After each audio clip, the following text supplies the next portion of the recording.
Bem, hoje eu trago um vídeo a respeito de um livro. Esse vídeo eu já tenho desejado fazê-lo há muito tempo, entretanto, somente agora eu reuni as informações que eu considero indispensáveis para fazer esse vídeo. O livro é A Revolução dos Bichos, do George Orwell, e temos aqui no nosso canal um outro vídeo sobre um livro de Orwell, o 1984, que também é uma crítica ao comunismo. Mas só após a leitura de A Revolução dos Bichos, a gente começa a entender mais o panorama realmente comunista do Orwell contra o tipo de socialismo que foi praticado na União Soviética. Uma vez que George Orwell era comunista, mas a sua crítica se dá ao stalinismo, a maneira tirana como o socialismo utópico foi praticado, justamente por ser utópico, por ter tantas perfeições, tantos objetivos nobres, que a própria corrupção humana suja esses objetivos. Enfim, o livro que eu trato hoje é A Revolução dos Bichos. O título original é Animal Farm, de George Orwell. Esse livro é considerado uma fábula. Ele é de uma leitura extremamente fácil, extremamente simples, inclusive pode ser lido por crianças.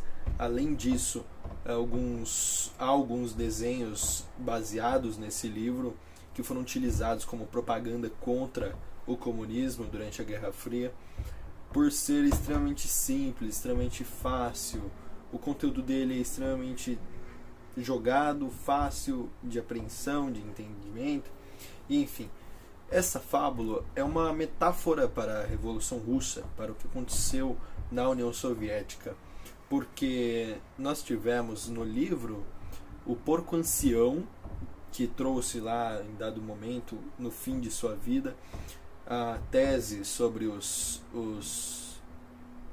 problemas que vinham ocorrendo ali na Granja do Solar, e propôs uma revolução, propôs uma mudança, e logo depois ele morreu. Muitos comparam este porco ancião que deu as bases, os fundamentos para a Revolução dos Bichos com Marx e com Lenin, porque ele foi extremamente fundamentado, ele tinha uma boa intenção, ainda havia boa fé, e logo depois ele morreu, né? Mas enfim, o que se sucede depois é o fato de que todos os ideais propostos pelo porco ancião, eles são corrompidos, eles são sujados, né, manchados pela própria corrupção dos porcos que vêm depois. Aqui os porcos que vêm depois são comparados com os poderosos, com os detentores de poder, com aqueles que mandam, com os líderes que subordinam todo um povo.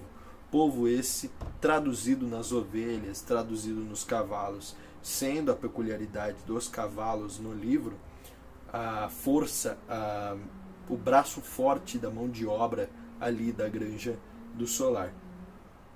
Bom, este livro ele foi proibido em determinados países justamente por ter sido uma crítica pesada ao comunismo. Apesar de tudo isso, George Orwell era comunista. Esse a gente pode chamar realmente de um comunista raiz, que é encontrado na figura do porco ancião. Durante o livro, há uma mudança do nome da Granja do Solar para Granja dos Bichos, quando eles tiram do poder os humanos que estavam explorando os animais, dando somente restos de comida, né? E o porco major ele tece ali 7 mandamentos que vão direcionar a revolução, né? Eu não vou ler todos os mandamentos, mas é extremamente baseado no dualismo da liberdade e da igualdade. Os comunistas eles consideram praticável o ideal da liberdade e da igualdade, né?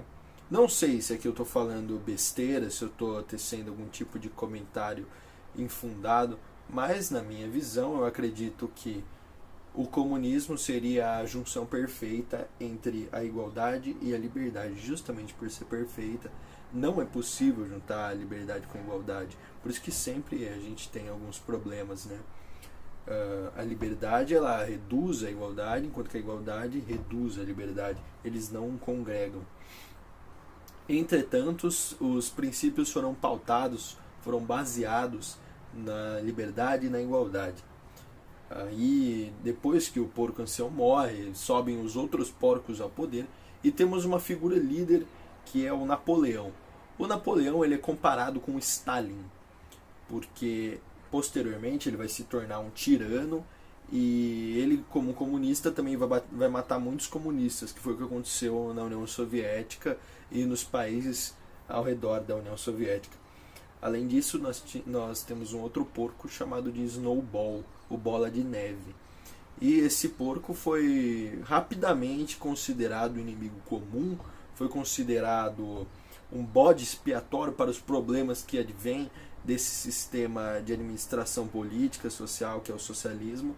E na figura de inimigo comum, ele orientou todos os outros animais a caçarem, a usarem a força contra o Snowball. Criou-se sim um ódio coletivo contra o Snowball, o Trotsky, né? E isso cria perfeitamente, dentro desses personagens estados, a gente já pode enxergar muito bem a rivalidade entre o socialismo defendido pelo Orwell e o stalinismo criticado por esse livro, que foi usado de propaganda pelos países capitalistas. Bem, alguns pilares do stalinismo estão extremamente embutidos dentro da história, como, por exemplo, a própria reescritura da história no sentido temporal, né? Em alguns momentos as ovelhas pensam se recordar uma coisa, mas logo vem um porco e diz não é bem assim, aconteceu dessa outra maneira, e as ovelhas passam a acreditar naquela nova concepção do passado.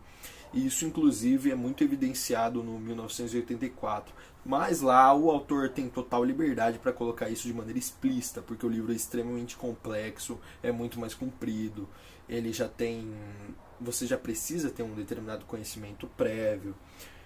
Além da reescritura da história como um pilar do stalinismo, nós temos o relativismo da lei, uma vez que no final do livro nós percebemos que todos os 7 mandamentos orientados, colocados para o povo, para as ovelhas e para os cavalos, eles foram se readaptando, eles foram sendo reescritos à medida que os porcos se tornavam cada vez mais corruptos e precisavam reescrever esses pilares, como por exemplo, ninguém poderá se deitar na cama, né? É um dos mandamentos, se eu não me recordo mal. E logo depois esse pilar é transformado em ninguém poderá se deitar em camas com lençóis.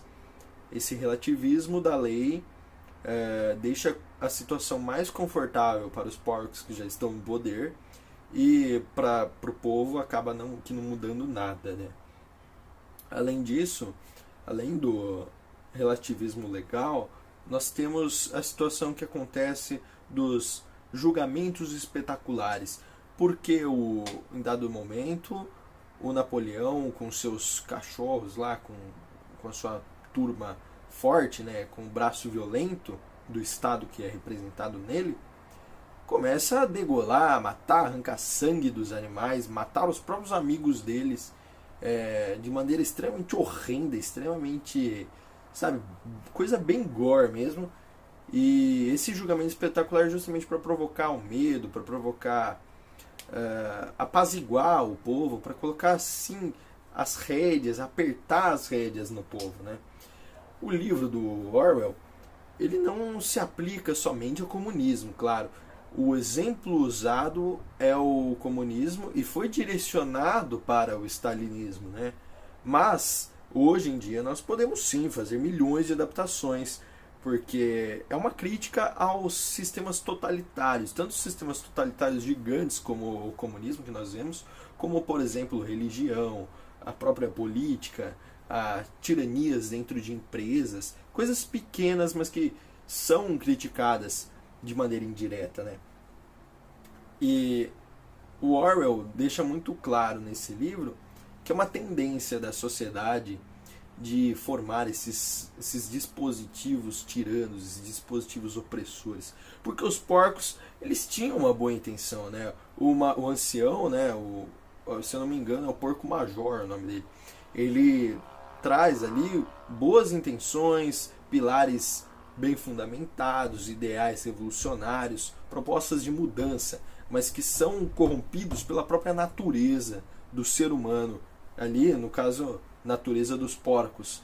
E, inclusive, é importante tecermos uma outra crítica, porque em dado momento no livro, né, eu estou usando muito a expressão em dado momento, mas ok.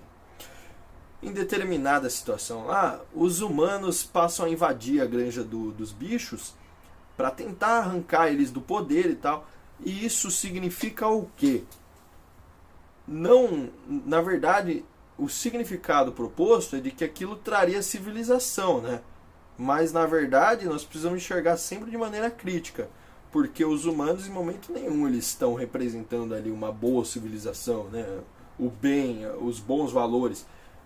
Isso é fazer uma associação extremamente breve e pular a parte de que os humanos são tão ruins quanto os porcos. Isso a gente pode ver, por exemplo, quando os capitalistas brigam ali, ficam nessa disputinha ideológica com os socialistas, quando na verdade os capitalistas são também podres. Existe muita coisa ruim no capitalismo, né? Infelizmente eles ganharam, a gente não pode fazer nada. Estamos aí vivendo o capitalismo, ok, beleza, tranquilo. Mas uma coisa é fato: capitalistas não representam a boa civilização, tampouco os comunistas. Não sei dizer exatamente o que representaria bem, especificamente e de maneira objetiva, de maneira densa, com 100% de certeza, o que seria a boa civilização. Não sei em que órgão isso se traduz, mas certamente não é no capitalismo, não é na igreja, na religião, na empresa, no liberalismo. Isso tudo são coisas que o homem criou para tentar consertar as cagadas que acontecem naturalmente. Bem, uma coisa que é interessante também apontar é o fato de que esse livro inspirou um álbum do Pink Floyd, a minha banda favorita. O álbum se chama Animals, mas na verdade o Animals é uma crítica explícita ao capitalismo. Na verdade é uma crítica explícita ao sistema que vigora com maior predominância no mundo, que é o capitalismo. Se fosse, por exemplo, o socialismo, talvez também fosse uma crítica. Mas, por conta dessa distinção feita no álbum do Pink Floyd, as ovelhas elas acabam se traduzindo em povo e os porcos se traduzem nos líderes capitalistas. E, claro, isso fica muito mais evidente quando a gente analisa a música em paralelo com o último parágrafo, que logo em seguida a gente vai falar. Bem, eu só queria ler uma frase do George Orwell para vocês entenderem que ele também não é extremamente direitista, ele não é direitinha, ninguém pode usar Orwell como argumento para exacerbar o seu espírito direitista. Inclusive, extremos são sempre armadilhas. Mas vamos para a frase do George Orwell. Ninguém jamais toma o poder com a intenção de largá-lo. O poder não é um meio, mas um fim. Não se estabelece uma ditadura para salvaguardar uma revolução. Faz-se a revolução para estabelecer a ditadura. Claro que isso é extremamente evidente no nosso país, e nós vemos isso claramente em 1964, quando foi feita uma ditadura para salvaguardar uma revolução, mas na verdade o que aconteceu mesmo foi uma revolução que estabeleceu uma ditadura.